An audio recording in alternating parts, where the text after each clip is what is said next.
Oke teman-teman, selamat datang di Bas Banajar YouTube channel.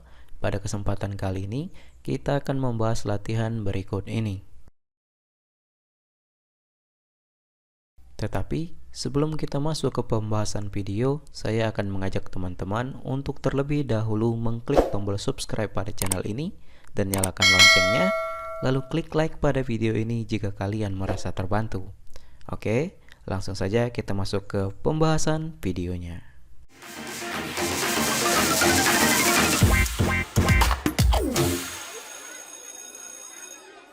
Oke teman-teman, di video kali ini kita akan membahas kunci jawaban IPS kelas 10 halaman 244 sampai dengan 245 lembar aktivitas 4 kurikulum merdeka. Langsung saja kita baca soalnya kemudian kita jawab. Studi kasus. Tujuan nomor 14 SDGs mengonservasi dan memanfaatkan secara berkelanjutan sumber daya laut, samudera dan maritim untuk pembangunan yang berkelanjutan.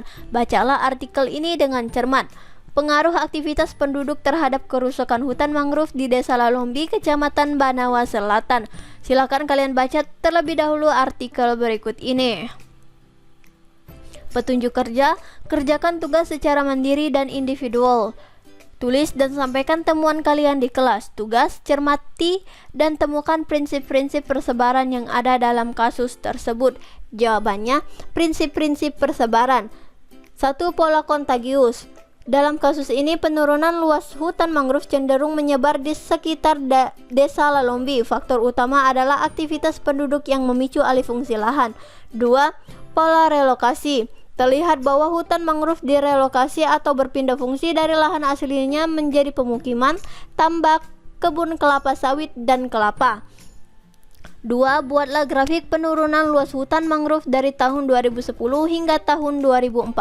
Jawabannya, grafik penurunan luas hutan mangrove tahun 2010 sampai 2014.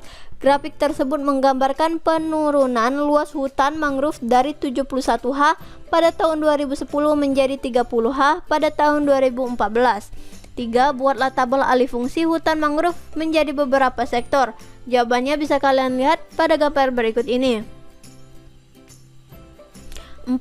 Cermati dan temukan penyebab penurunan luas hutan mangrove. Jawabannya, penyebab penurunan luas hutan mangrove. 1. Peningkatan jumlah penduduk yang menyebabkan kebutuhan akan lahan pemukiman.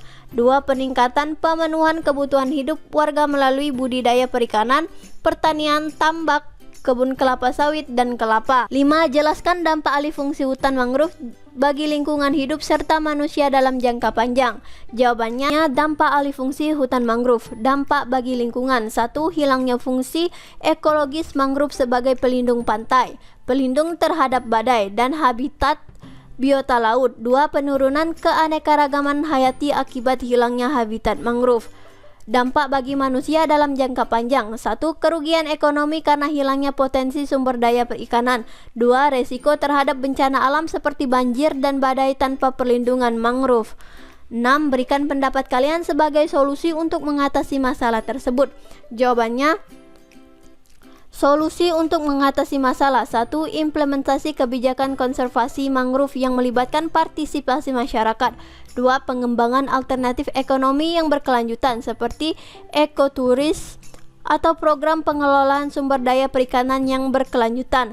3. Edukasi kepada masyarakat tentang pentingnya konservasi mangrove dan dampak negatif dari alih fungsi lahan. Dengan menggali prinsip-prinsip persebaran dan menganalisis dampak serta penyebab, kita dapat merumuskan solusi yang lebih baik untuk mengatasi masalah penurunan luas hutan mangrove di Desa Lalombi. Oke teman-teman, mungkin sampai sini saja pembahasan kali ini. Jika ada jawaban yang kurang jelas atau kurang dimengerti, silakan kalian tanyakan di kolom komentar di bawah. Dan sampai jumpa di latihan berikutnya.